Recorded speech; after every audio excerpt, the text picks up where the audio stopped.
Halo, halo, apa kabar Anda semua? Assalamualaikum warahmatullahi wabarakatuh.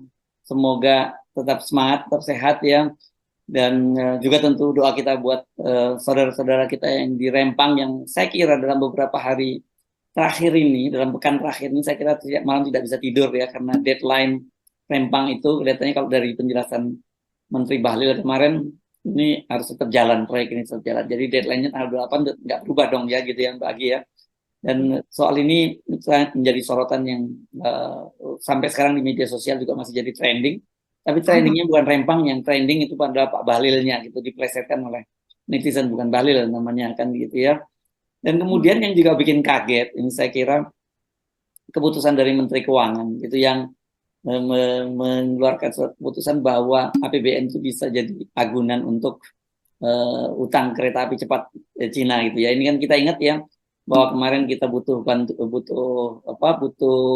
pinjaman dari Cina dan Pak Luhut pada waktu itu mencoba menegosiasikan akan jangan terlalu tinggi bunganya dan kemudian juga soal pemerintah Cina kan minta jaminannya apa gitu dan jaminannya APBN pada waktu itu dan sekarang disetujui. Wah ini jadi APBN kita udah digadein untuk kereta cepat Cina dan orang bingung untuk apa iya sih seberapa pentingnya kereta api cepat Cina itu kok sampai APBN itu digadein gitu loh Mbak, itu yang orang nggak habis pikir gitu. Apalagi kalau kita baca statementnya dari Bang Faisal Basri ini sampai kiamat pun nggak akan untung. Ini saya kira itu soal-soal yang perlu kita bahas. Apakah ada yang lain Mbak di luar itu Mbak? Ya, mungkin di luar itu Mas Hersu ada pernyataan dari Puspen TNI ya. Ini juga menarik. Sebetulnya ini adalah merupakan jawaban dari keriuhan di media sosial begitu yang menanggapi pernyataan dari Panglima TNI yaitu Pak Yudo Margono yang menyatakan bahwa soal piting memiting itu Mas Hersu. Jadi bahwa kalau seandainya ada Iya. pendemo itu 1.000 akan dikerahkan juga 1.000 dan kemudian masing-masing menghadapi satu orang begitu dan kemudian dipiting lah itu para pendemo itu kan sempat ramai sekali dan Hmm. kemudian ada jawaban begitu penjelasan dari Kapuspen TNI bahwa piting adalah bahasa prajurit yang artinya merangkul. Nah ini rame banget ini Mas Yusuf. Iya, iya, iya. Ini perlu mendatang ahli bahasa. Ini kelihatannya memang saya nggak tahu nih mungkin Pak Panglima ini keperucut gitu kan. Saya menggunakan istilah begitu karena Pak Panglima begitu saya simak kalau kosakata ngomongnya ini banyak campur Jawanya nih bahasanya Pak Panglima ini ya gitu ya. Tahu lah ya kan gitu nek gitu kan ngomong begitu-begitu kan mungkin ini Pak ini khas ini bahasanya dari Pak Panglima ini. Dan sampai kemarin tuh rupanya memang kata-kata fitting itu jadi trending gitu Mbak ya dan viral videonya. Jadi kendati kemudian Puspen itu men-take down video itu kan dimuat dari Puspen TNI itu rupanya dalam rapat pengarahan ya untuk pemilu Iya, sebenarnya bukan urusannya Rempang begitu dan ada tanya jawab dengan betul. Panglima dengan Pangkotama ya Panglima Komando Utama. Nah muncullah tadi itu kan gitu menjawab pertanyaan dari Pangdam Bukit Barisan kan itu konteksnya seperti itu dan Betul. rupanya ini kewalahan juga Puspen menjelaskan ini pasti salah lagi beda dong ala piting dengan rempang tuh sorry piting dengan apa rangkul itu dua hal yang berbeda tapi di kalangan netizen jadi guyon-guyon gitu ya nanti tak piting kalau suamiku pulang ada yang nulis begitu nanti suamiku kalau pulang tak piting katanya begitu ya rupanya maksudnya mau dirangkul suaminya kalau pulang gitu ya. Iya, jadi netizen melihatnya itu sebagai kosakata baru begitu, pengertian baru. Dan ini KBBI, Kamus Besar Bahasa Indonesia Ya. jadi laris Perlu banget nih Mas. direvisi nih. Ya. Tapi masuk nggak itu di pitting itu dalam Mbak KBBI? Ada nggak sih di KBBI, Mbak? Iya, kalau di KBBI ada begitu. Hmm. Dan ini yang kemudian mencuat dan eh, ini saya bacakan saja nih Mas Hersu, takut salah ini tanggapan-tanggapan dari netizen. Ini ada tanggapan yang serius ya, ini patut kita renungkan juga ya bahwa sebaiknya kalau tanggapan resmi seperti itu jangan nggak usah ngeles lah begitu. Hmm. Mending menjelaskan bahwa iya, tapi itu maksudnya adalah dalam rangka apa begitu ya, atau minta maaf sekalian malah rakyat Indonesia ini kan pemaaf sekali begitu. Jadi kalau ngeles seperti ini malah jadi rame lagi begitu. Hmm. Jadi eh, seperti ini dari akun Cakum, dia mengatakan seperti ini Mas Hersu. Zaman reformasi 98 TNI Angkatan Laut itu tentara yang paling dekat dan melindungi rakyat. Ketika AL diturunkan maka yang demo adem dan tidak ada bentrok. Nyanyi bareng, tapi kenapa Marinir nih ini khusus ini Panglima yang maksudnya ya, berasal sebenarnya ya.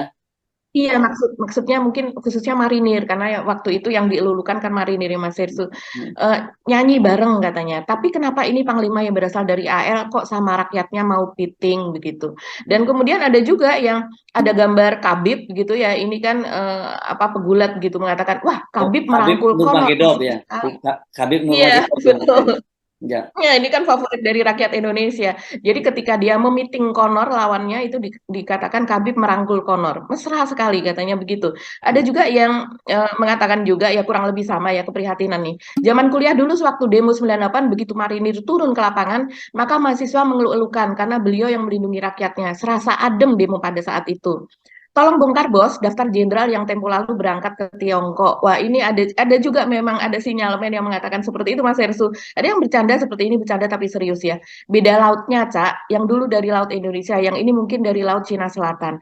Jadi mungkin ini mengacu kepada keramahan kita atau kedekatan kita begitu ya dengan pihak Cina belakangan ini. Maksudnya ini adalah pemerintah secara keseluruhan kalau saya rasa sih demikian. Ya. Nanti ya itu ada juga yang mengatakan piting rangkul tapi hiji lawan hiji maksa pisan definisi seragam hejo ya gitu. Ini orang Sunda nih mungkin Mas Irsu kalau komennya seperti itu.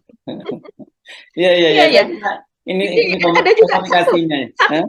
ya satu lagi lucu ini. Ini namanya Gunawan ya. Dari Gunawan dia mengatakan demikian.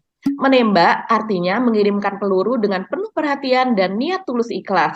Jadi kalau seandainya memiting tadi artinya merangkul, maka menembak itu hanyalah mengirimkan peluru dengan penuh perhatian dan tulus ikhlas gitu. Ini lucu Pak Puspen nih tanggapan dari Iya, rakyat iya, iya, iya. kita. Puspenya kebetulan juga dari Angkatan Laut juga kan, ya. Ya. Iya Jadi, iya iya. jadi saya Mhm. kira benar nih lebih baik yang nggak usah ngeles lah bahwa ya itu apa ya, slip of tongue gitu ya. Maksudnya begitu jelaskan bahwa memang tidak ada maksud seperti itulah maksudnya.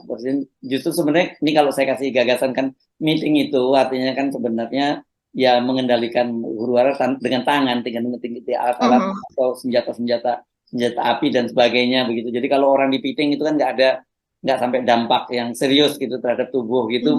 Bisa gitu-gitu lah dicari lah justifikasi yang lebih benar nih. Tapi kalau begini orang Ya mungkin penjelasan penjelasan bahwa ini memiting itu dalam rangka supaya tidak terjadi bentrokan lebih jauh sehingga harus ditembakkan gas air mata. Mungkin seperti itu kan pernah juga sebelumnya ada penjelasan seperti itu Mas Irsu. Mungkin itu masih agak-agak bisa diterima. Tapi kalau kemudian memberikan arti baru, ini jelas berhadapan dengan KBBI begitu dan kita iya, tahu iya. kita kreatif banget gitu. Yes, oke. Jadi apa ya? Selamat memikirkan penjelasan yang baru. Tapi menurut saya jangan ngeles itu aja lah ya. Kalau ngeles Mhm. malah tambah lucu dan memang betul kan selama ini citra TNI ya. Terus juga khususnya apalagi TNI Angkatan Laut dalam hal ini Marinir memang cukup dekat dengan rakyat gitu. Jadi kalau terjadi hal yang semacam itu, kemudian ada perintah apa dari lapangan terjadi hal-hal yang tentara juga terlibat dalam kekerasan terhadap aparat itu anomali itu sayang loh kalau kepercayaan Mhm. rakyat terhadap TNI yang selama ini dianggap sebagai pelindung dari rakyat itu kemudian tercederai dari semangat yang karena untuk mengamankan investasi itu gitu ya Mbak Agi ya. Iya, iya, betul sekali Mas Oke. Hersu. Nah di luar itu Mhm. gara-gara itu juga kan lagi rame juga isu Pak Prabowo disebut katanya mencekik dan menampar wakil Mentan ini meskipun ini beritanya belum saya kira masih agak sumir ya beritanya karena ini dari info-info yang ada di WhatsApp begitu ya. Tapi juga kemudian diplesetkan juga para netizen ini kayaknya bukan nampar dan cekik dah itu udah meeting katanya begitu. Iya, Oke. iya. Kata Ya, meeting nih, kata meeting atau memiting atau pitting itu sekarang sedang terkenal ya, ramai sekali. Semua orang mencari definisi ya. gitu. Ya ini kalau ini kan pakai anu ya kalau itu kan asalnya dari bahasa Jawa ya piting bukan piting Mm. lain Mm. itu pakai Mm. anunya apa istilahnya makrojul hurufnya kan gitu ya.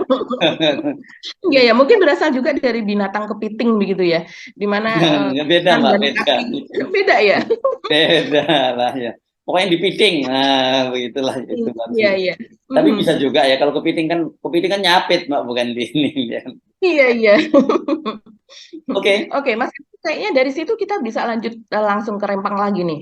Ini Yes. kan, ya.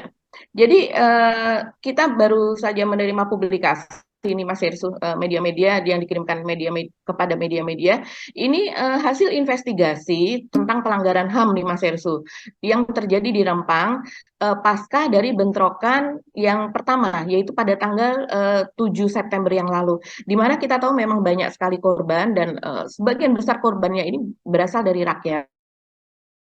Selain dari bapak-bapak, ibu-ibu, juga dari anak-anak yang ketika itu sedang berada di sekolah mereka, terutama adalah anak-anak SD begitu. Nah, kemudian ini ada 9 lembaga, yaitu Kontras, YLBHI, kemudian LBH Pekanbaru, Eksekutif Nasional Walhi, Walhi Riau, Amnesty Internasional Indonesia, Konsorsium Pembaruan Agraria atau KPA, dan Aliansi Masyarakat Adat Nusantara atau AMAN, dan Tren Asia yang melakukan investigasi bersama begitu di Pulau Rempang tempat terjadinya bentrokan tersebut. Dan kemudian ini hasilnya ini memang cukup mengejutkan Mas Hersu. Sebelumnya memang sudah banyak beredar ya tentang selongsong-selongsong dari gas air mata tersebut yang dikumpulkan oleh penduduk setempat begitu. Tapi terus kemudian selongsong tersebut diminta atau disita begitu, diminta dengan paksa oleh orang tertentu yang diduga merupakan bagian dari kepolisian yang saat itu bertugas di sana begitu. Dan antara lain pernyataan dari publikasi itu seperti ini. Dalam berbagai macam video yang tersebar di media sosial, kepolisian menembakkan gas air mata secara terus-menerus tanpa memperhatikan aspek-aspek penting seperti harus terukur, proporsional, dan masuk akal. Sayangnya barang yang dikumpulkan tersebut dirampas oleh orang yang tidak diketahui, yang dicurigai bagian dari kepolisian. Ini maksudnya adalah selongsong gas air mata yang tersebar di jalan dan tempat-tempat terjadinya penembakan tersebut. Kemudian ada juga penilaian seperti ini Mas Hersu, tak kunjung taubat, gunakan gas air mata. Salah satu langkah yang disoroti saat peristiwa tanggal 7 September 2023 lalu adalah penggunaan gas air mata yang dilakukan secara membabi buta oleh aparat gabungan. Ini kita prihatin banget ya. Jadi jelas hasil dari 9 organisasi masyarakat ini, dari LSM ini, bahwa telah terjadi pelanggaran HAM pada saat peristiwa itu terjadi. Ya artinya kalau ada pelanggaran HAM seharusnya ini ditindaklanjuti. Dari mana instruksi itu berasal? Apakah memang harus sedahsyat itu? Karena di sini dikatakan bahwa penembakan dilakukan secara membabi buta. Kalau membabi buta berarti tidak ada sasaran yang pasti begitu kan? Bisa ditembakkan kemana saja berdasarkan keinginan dari atau berdasarkan situasi yang terjadi di lapangan pada saat itu begitu. Dan kemudian ketika gas air mata itu sudah dibawa dari sejak awal begitu, ini kan sebelumnya bukan berupa bentrokan gitu kan Mas Hersu. Tapi memang sudah ratusan aparat gabungan tersebut, bahkan ada yang mengatakan itu jumlahnya ribuan gitu, dan kemudian ada sebagian yang kemudian memang sudah disiapkan membawa gas air mata yang siap untuk ditembakkan, berarti memang ada sesuatu begitu, ada instruksi di situ begitu. Ini kita cermati Mas Hersu, karena hasil dari apa yang dilakukan oleh 9 LSM tersebut pasti juga akan menyebar keluar. Pasti kita akan melihat media-media internasional juga menyoroti mengenai masalah ini begitu. Dan kalau kemudian kita lihat ya video-video yang bertebaran di media sosial itu memang makin membuat citra pemerintahan buruk sekali ya.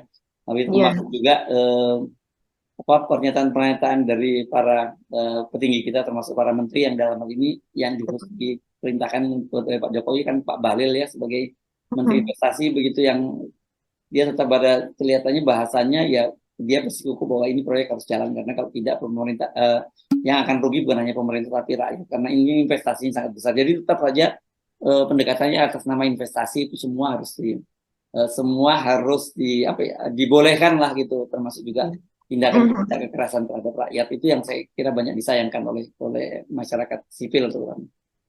Iya, betul sekali. Jadi kemarin bahkan saya lihat di Twitter atau di X gitu sekarang namanya, itu nama Pak Bahlil itu menjadi trending walaupun di situ diplesetkan menjadi Bahlul begitu. Mungkin dari Bahlil ke Bahlul mungkin karena orang kesal gitu ya. Kalau Bahlul itu kan sesuatu yang ampun deh begitu ya. Jadi Bahasa Arab kan ini artinya sebenarnya. ya, artinya sebetulnya apa ya Mas Hersu Bahlul itu ya? Coba dicari sendiri ente Bahlul. Ya. Begitu orang menyebutnya. Bahlul loh kayak kadang kalau ya, dalam kelakuannya nggak bagus lah Bahlul itu ya gitu ya. Iya. Nggak bagus gitu lah ya. Iya, betul. Dan kemudian juga menjadi viral ini salah satu podcast dari Mas Bambang Wijoyanto ya. Ini dulu kan dia sebagai pimpinan dari LBH begitu, dan kemudian sekarang dia di podcast itu dia mendatangkan 2 orang emak-emak dari Rempang yang pada saat kedatangan Menteri Bahlil pada tanggal 15 Agustus lalu dia berada di sana begitu. Jadi mereka menyaksikan sendiri, dan di situ kemudian mereka menyatakan bahwa tidak ada dialog di sana, maksudnya tidak ada dialog dengan para warga di sana begitu. Dialognya adalah bahkan kedatangan Bahlil ini mereka katakan terjadi secara kesannya sembunyi-sembunyi karena dilakukan pada malam hari. Dan kemudian mereka warga yang ingin berdialog dengan Bahlil ini mereka berada di luar pagar begitu. Karena dialog itu dilakukan di kecamatan, lokasi kecamatan setempat. Dan ketika yang ramai Mas Ersu kemudian, dan kemudian di pusat ini kita mempertanyakan kenapa Pak Mahfud mengatakan seperti itu, kenapa petinggi yang lain menyatakan seperti itu, karena ternyata kemudian Bahlil mengatakan bahwa hasil dari pertemuan dia dengan warga setempat itu menghasilkan 80% warga Rempang itu sudah sepakat untuk direlokasi. Tentu ini menjadi ini dianggap sebagai kebohongan besar gitu oleh warga Rempang di sana. Dan mungkin itu salah satu, kalau saya pikir itu menjawab kenapa ketika itu pada saat jumpa pers juga Pak Mahfud MD Menko Polhukam kita mengatakan bahwa sudah setuju sebagian besar masyarakat di sana untuk direlokasi, dan bahkan itu bukan masyarakat yang memang mereka yang secara sah mendiami tempat tersebut, karena mereka adalah para pendatang begitu, baru ada di sana, dan catatannya itu mereka baru sekitar belasan tahun berada di sana begitu. Jadi seperti dugaan kita, ini memang karena ada laporan-laporan dari bawah dari para pimpinan daerah di Batam sendiri, dan juga bahkan oleh Bahlil sendiri sebagai Menteri Investasi, laporan ke atas rupanya seperti itu, Mas Hersu. Nah, ini yang saat ini juga ramai di media sosial begitu. Selain kunjungan yang pertama pada tanggal 15 Agustus itu oleh Menteri Bahlil, kemarin kan dia juga melakukan kunjungan juga di Rempang begitu. Jadi ada 3 menteri, yaitu Menteri Agraria atau ATR, yaitu Pak Hadi Cahyanto, dan kemudian Menteri Dalam Negeri Tito Karnavian, dan juga Bahlil sendiri begitu, yang melakukan dialog bersama dengan Gubernur Kepri dan juga dengan Kepala BP Batam, yaitu Muhammad Rudi. Dan kemudian setelah itu Bahlil sendiri tidak bersama dengan menteri-menteri yang lain itu datang ke Rempang dan kemudian berdialog dengan tokoh masyarakat di sana. Tapi hanya sekitar 3 orang dari tokoh masyarakat di sana yang melakukan dialog. Dia datang ke rumah tokoh tersebut, dan kemudian yang menjadi ramai justru itu adalah karena sesudah dia melakukan dialog dengan tokoh masyarakat tersebut, dia keluar dan sudah penuh dengan masyarakat di sana, terutama emak-emak ini, Mas Restu, dan Bahlil menolak untuk berdiskusi dengan masyarakat yang sudah menunggu lama di luar. Dan ada emak-emak yang mendesak supaya Bahlil ini mau berdiskusi dengan mereka, hanya meminta waktu 1 menit, dan kemudian Bahlil berhenti begitu mendengarkan emak-emak itu bicara. Dia hanya bilang ya oke, begitu dia terus kemudian pergi dan masuk ke mobil. Ini ada rekamannya, kita mungkin bisa lihat rekamannya. Wa ala ali sayyidina Muhammad sallu ala nabi Muhammad. Allahumma shalli alaihi. Saya mau bicara Pak, masyarakat Pak. Kami orang Sembulang. Masyarakat asli. Katanya tanya jawab. Kami mau. Disampaikan ke Pak Bisman sama Pak. 1 menit. Kami mau ngomong. Kami mau ngomong. 2 menit. Pak Bahlil. Mau bicara. Enggak ada perwakilan. Bapak ngomong di sini. Semua warga mau dengar. Di sini ngomongnya. Saya mohon Bapak. Ya Pak, kami menghadap Bapak Pak. Sabar Bu. Bapak carilah jalan yang terbaik Pak. Iya Pak, kami tidak mau jadi jahat Pak. Pak, saya Pak mau ngomong Pak. Oke. Pak, 1 menit ya Pak, saya ngomong Pak. Kami tolong relokasi kalau kayak gini. Nggak dikasih ngomong. Warga nggak dikasih ngomong. Untuk apa? Untuk apa bertemu menteri kalau kita nggak bisa ngomong? Ini kan ada solusi baik. Solusi baik. Ini kampung kami. Sembulang kampung kami.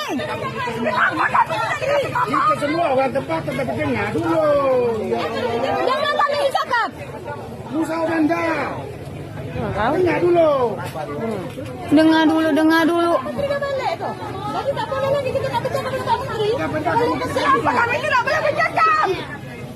Ya, ya. Jadi kalau dari rekaman itu kita bisa melihat Mas Hersu memang Bahlil ini berusaha menghindar untuk berdiskusi secara langsung dengan masyarakat luas di sana.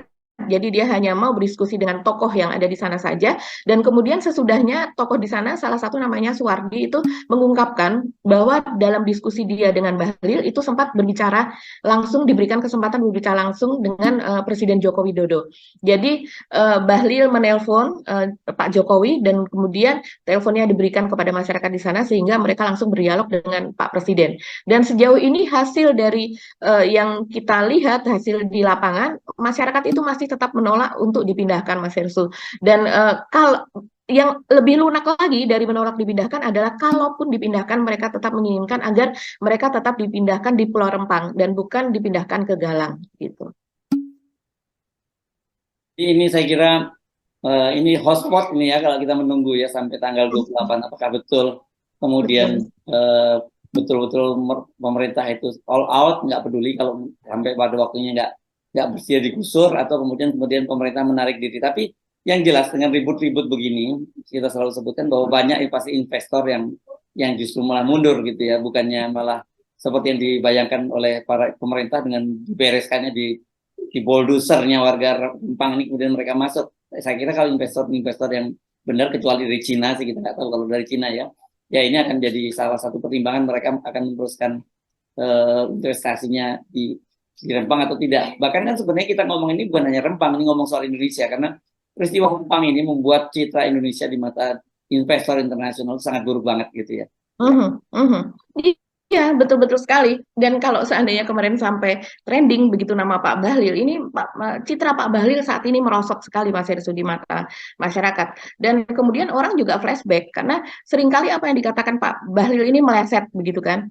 Nah, kita ingat, Mas Hersu, kita pernah juga membicarakan, mendiskusikan soal ini. Bagaimana misalnya pada tahun lalu, pada tahun 2022, sekitar bulan-bulan Agustus juga, begitu Bahlil mengatakan bahwa ada sebuah perusahaan besar dari Taiwan, yaitu Foxconn. Ini perusahaan yang sangat terkenal karena dia salah satunya dipercaya untuk merakit Apple dan sebagainya, begitu ya. Katanya dia akan membangun perusahaan batu baterai listrik, begitu.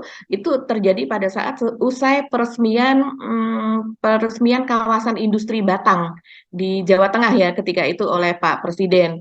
Dan kemudian Bahlil mengatakan bahwa ini sudah dipastikan mereka akan groundbreaking pada tahun ini juga, yang nilai investasinya 100 triliun lebih begitu. Dan ternyata kepastian itu menguap begitu saja. Ketika kemudian pada awal tahun ini 2023 dipertanyakan, kembali Bahlil mengatakan bahwa iya itu sedang dalam proses dan sebagainya, tapi pasti itu akan groundbreaking sekarang juga begitu, pada tahun ini juga, pada tahun 2023. Berikutnya dia mengatakan bahwa saya akan pergi ke Taiwan untuk memastikan bagaimana rencana investasi mereka pada bulan Agustus. Dia mengatakan demikian pada bulan lalu kalau tidak salah. Dan ternyata pada akhir Agustus dia mengatakan tidak jadi karena begitu banyak pekerjaan di Indonesia dan sebagainya. Tapi dia tetap memastikan bahwa Foxconn akan tetap investasi ratusan triliun di sini. Ini Bahlil memang sering janji-janji seperti itu dan kemudian melebih-lebihkan kalau saya lihat gitu, sorry to say ya. Tapi hal seperti itu saya rasa kadang-kadang orang juga mengatakan, teman wartawan juga mengatakan, ya sudahlah kalau Bahlil yang ngomong itu belum tentu benar 100% gitu. Kita lihat lagi bagaimana nanti kelanjutannya begitu. Saya kira, tapi yang kita tunggu juga soal groundbreaking proyeknya Aguan di mana di IKN. Ya, dengan itu kan katanya kan mereka bangun mall dan hotel-hotel gitu di sana ya. Dan rencananya Pak Jokowi akan hadir dalam groundbreaking-nya, dan ditargetkan bulan September. Ini sekarang September kan sudah pertengahan, dia udah lebih dari pertengahan. Apakah jadi atau tidak kita tunggu saja ya. Oke. Satu, Mas Hersu, menanggapi Mas Hersu tadi bicara. Sekarang ini Mas Hersu, yang sedang viral di masyarakat Indonesia itu adalah bagaimana sepinya tempat-tempat pusat-pusat pembelanjaan di Indonesia. Terutama salah satunya Tanah Abang itu kan menjadi tolok ukur karena dia menjadi pusat perbelanjaan terbesar begitu di Asia Tenggara. Dan kemudian sekarang Tanah Abang yang tadinya orang begitu penuh, begitu riuh, begitu sekarang menjadi semuanya mengeluh. Kita bisa melihat beritanya begitu, baik di media sosial maupun di media nasional. Nah, jadi memang sekarang memang terjadi pergeseran itu betul-betul sudah terasa. Kalau dulu itu hanya sedikit, sekian persen saja. Sekarang pergeseran berbelanja orang belanja dari offline menjadi online, terutama yang sekarang dipermasalahkan adalah belanja-belanja online secara langsung gitu di akun-akun TikTok yang pemerintah Indonesia juga mengeluhkan gitu kan, bahkan pernah mengancam akan menutup TikTok. Itu memang terjadi Mas Hersу, bahkan kalau itu dilakukan artis-artis hanya dalam beberapa jam saja, mereka bisa membelanjakan itu sampai miliaran, sampai misalnya Raffi Ahmad 2,5 miliar, misalnya Richard Lee dokter gitu bisa sampai 8 miliar dalam membelanja menjual produk-produk mereka kepada masyarakat secara langsung, sehingga tidak ada seperti distributor, agen dan sebagainya. Nah, itu yang sekarang dikeluhkan. Nah, sekarang kalau seandainya di IKN dibangun semacam Iya. mall kita bisa bayangkan mungkin Hotel, kalau kemudian, kafe, ya. iya, kafe orang masih hangout karena itu tempat sosialisasi. Tapi kalau pusat perbelanjaan, kita kok agak-agak pesimis gitu. Yes, oke. Mari kita tunggu saja ya.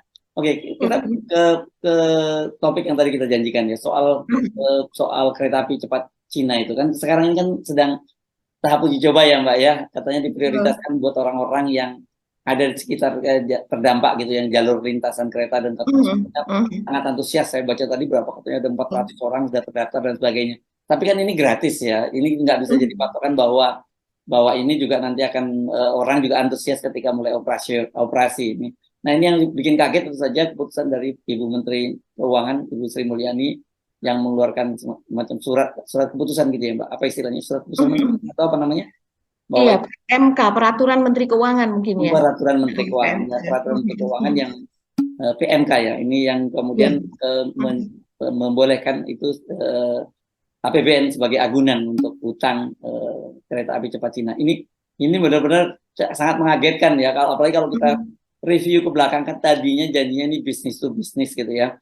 Terus kemudian ternyata untuk modalnya pun dan kekurangan modalnya pun ditambahin kan gitu. Nah, sekarang kok ternyata tiba-tiba utangnya pun akan dijadikan APBN sebagai agunan. Menurut saya ini benar-benar nggak masuk akal buat saya. Apa sih urgensinya kereta api cepat Cina ini kok sampai semua all out itu dipertaruhkan untuk kereta api cepat Cina ini? Iya, jadi kita benar-benar kehabisan kata-kata untuk mengomentari soal kereta api Cina ini sebetulnya, karena dari sejak pembangunannya itu sudah banyak sekali masalah begitu.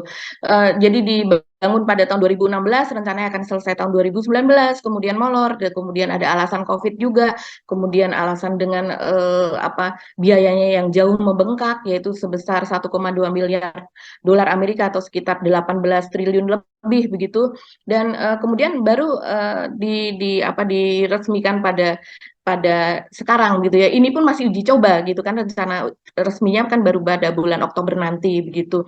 Jadi ini agak-agak proses dari keluarnya PMK atau Peraturan Menteri Keuangan ini juga patut kita pertanyakan juga sih Mas Hersu, karena kan sebelumnya pada bulan April yang lalu ya, ketika Menteri Menko Marinvest yaitu Pak Luhut Panjaitan itu kemudian memberitahukan begitu secara publik begitu bahwa sebagian dari utang kita itu kan memang kita berutang kepada Cina, yaitu pembengkakan itu tadi atau overrun tadi, dan kemudian dari pihak Cina itu kan memberikan interest atau bunga itu sebesar 4%. Kemudian Pak Luhut tetap menawar 2%, yaitu seperti interest yang sebelumnya yang biaya sekitar 86 triliun biaya dari keseluruhan awal begitu kan, bunganya 2%. Tapi terus kemudian ternyata dari pihak Cina tidak mau, turun menjadi 3,4% gitu, dan akhirnya tidak bisa turun lagi, yang disepakati adalah 3,4% gitu.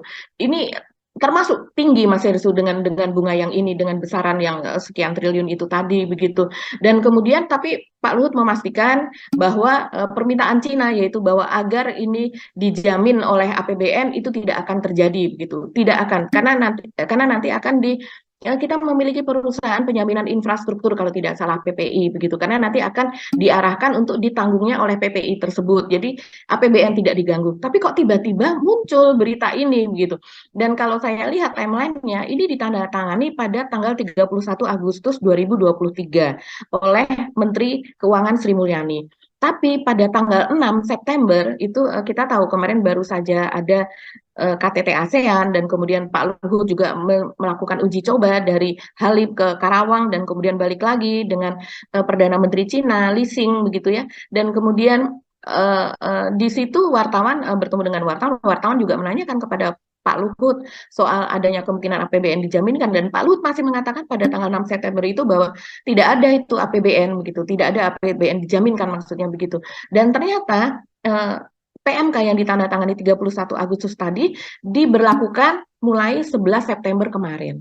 Jadi apakah Pak Luhut tidak mengetahui pada tanggal 6 September tersebut begitu? Ataukah ini memang diam-diam atau seolah-olah berlaku tidak tahu begitu ya? Karena jelas sudah ditandatangani oleh Ibu Sri Mulyani 31 Agustus, kalau berdasarkan keterangan oleh media kan demikian gitu. Sementara Menteri Keuangan kita tahu kan berada di bawah koordinasi dari Menko Marinvest itu tadi juga begitu. Nah, apakah prosesnya, kita mungkin sekarang belum tahu prosesnya, tapi bisa jadi ketika pemerintahan berganti kita baru akan tahu, Mas Herssu, proses di balik ini yang Ibu Sri Mulyani tadinya dalam posisi tidak bersedia tentunya, karena ini akan apa ya, kalau menurut Mas Ahmad Nur Hidayat, yaitu Matnur, salah satu pengamat kebijakan publik, sesuatu dengan investasi sangat besar seperti ini kalau di luar negeri begitu, termasuk salah satu investasi jumbo, jika awalnya itu adalah bisnis to bisnis, yang artinya bisnis to bisnis adalah di situ mementingkan nilai komersial begitu. Jadi ini adalah sesuatu yang belum tentu ini diperlukan oleh rakyat gitu, karena kita tahu kereta cepat itu kan sebagai pengganti pesawat begitu kan, bukan dia sebagai pengganti dari kereta yang reguler, bukan begitu. Karena kalau kereta reguler itu diusahakan oleh BUMN yang memiliki misi sosial untuk kemudian digunakan oleh rakyat untuk betul-betul transportasi secara umum oleh rakyat biasa. Nah, kalau sesuatu perusahaan yang awalnya adalah skemanya B2B, kemudian berubah, kemudian ada unsur government masuk ke dalamnya, terus kemudian dengan berbagai hal yang terjadi sesudahnya, ada pembengkakan, ada cost overrun itu tadi, terus kemudian soal TKA, ke dalam uji coba, kemudian ada kecelakaan dan sebagainya, itu bisa diinvestigasi dan masuk ke dalam ranah pidana. Ya, oke. Dan ini kalau ini kan ini benar-benar mengkhawatirkan ya buat kita ya, karena sejak awal kita udah sangat ragu apakah kemudian ini akan untung. Kalau Bang Faisal Basri menyebutkan dia sampai kiamat pun nggak akan untung itu gitu. Oke, mungkin kalimatnya terkesan bombastis gitu, tapi ya memang karena artinya sampai kiamat ini pasti nggak sampai kiamat keretanya usianya, karena paling usia kereta berapa puluh tahun saja gitu. Tapi memang kalau kita lihat konsesinya kan diminta sampai berapa yang terakhir, 80 tahun ya kalau nggak salah yang terakhir ya. 80 tahun, iya. 80 tahun pun saja kita bisa membayangkan ya, 80 tahun dari sekarang itu, atau kita tarik mundur 80 tahun ke belakang, kan itu Indonesia itu kan berarti tahun 1943.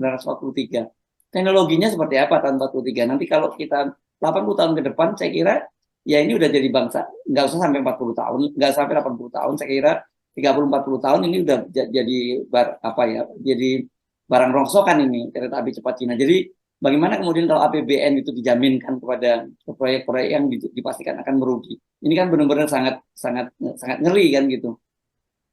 Iya, betul sekali Mas Herssu. Jadi kalau seandainya kita ini merdeka baru 78 tahun, maka ini konsesi 80 tahun itu melampaui usia kemerdekaan Indonesia itu sendiri.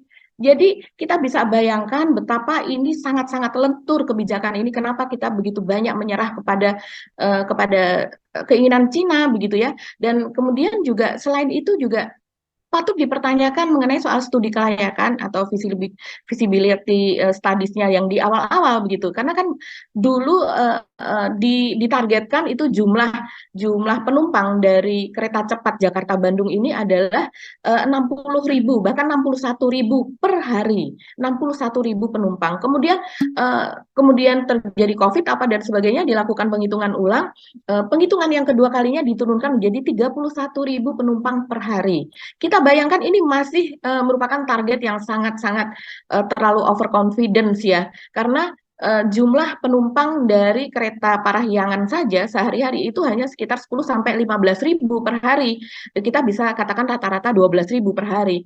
Apakah iya ada bisnis gitu, orang-orang bisnis yang akan melakukan perjalanan gitu? Karena memang ini kan ditujukannya adalah untuk perjalanan bisnis. Orang yang bisa membayar dengan tiket sekitar 300.000 untuk sekali jalan saja dan pulang pergi sekitar 600.000, belum lagi biaya yang lainnya. Itu kan artinya bukan dari kalangan bawah biasa atau kalangan masyarakat umum begitu Mas Hersu. Dan kemudian terakhir kabarnya ini targetnya diturunkan menjadi 10.000 per hari, dan itu pun 10.000 artinya ada bagian dari kereta Parahyangan itu yang kemudian bergeser untuk menjadi penumpang dari kereta cepat tersebut. Kereta cepat ini kan sepertinya hanya sedikit sekali dia akan apa ya, meraup dari customer baru. Paling Ya kan, Parahyangan sendiri bukan bergeser, Mbak, memang dipaksa pindah karena itu kan dimatikan kan.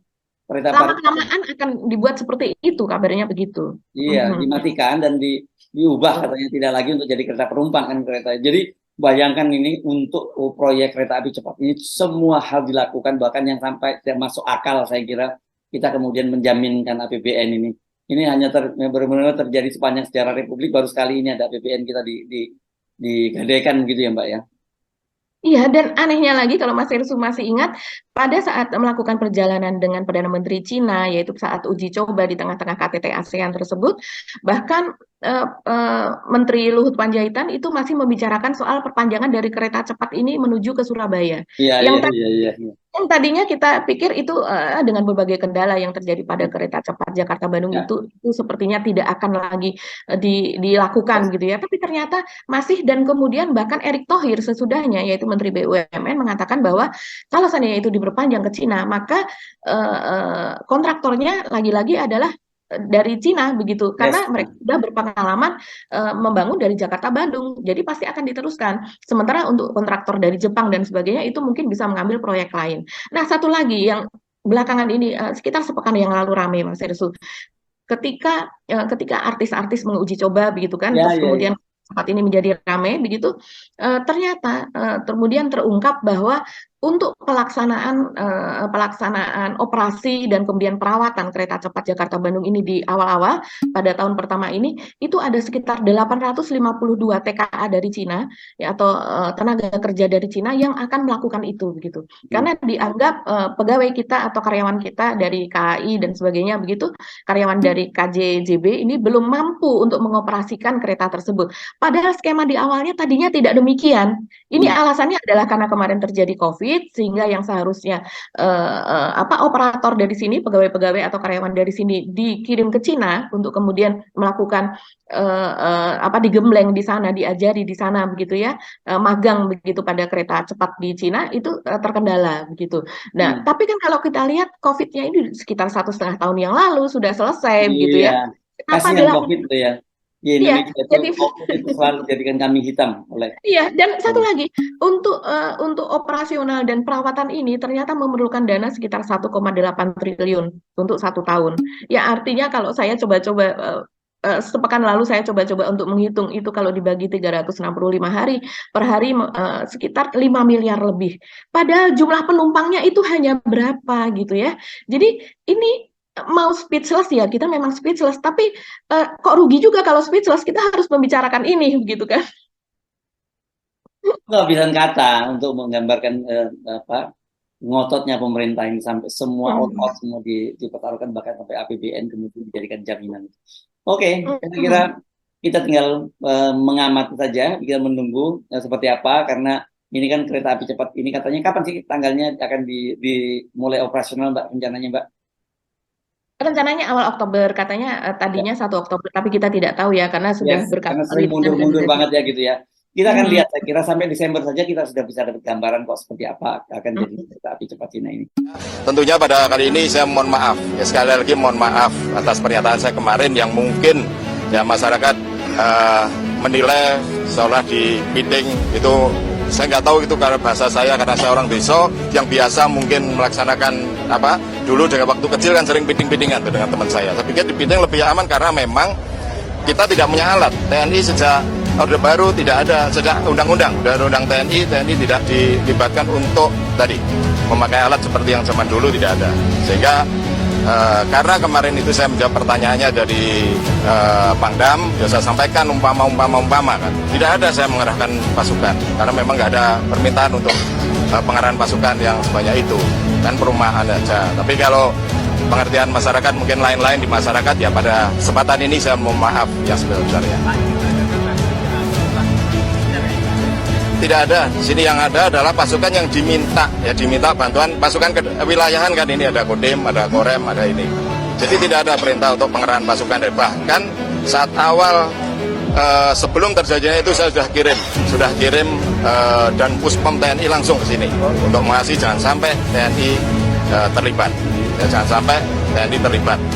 Sehingga saya kirim baru kemarin dia pulang. Sehingga kita kerahkan Puspom TNI untuk mengawasi itu. Sehingga saya berharap tidak ada pasukan TNI yang arogan untuk ini. Oke Mbak Agi, kita mesti ngakhiri perbincangan kita kali ini ya. Sampai ketemu lagi esok. Saya Sumunarif. Dan saya Agi Beta, terima kasih atas perhatian Anda. Tetap salam 0%. Wassalamualaikum warahmatullahi wabarakatuh. Waalaikumsalam warahmatullahi wabarakatuh.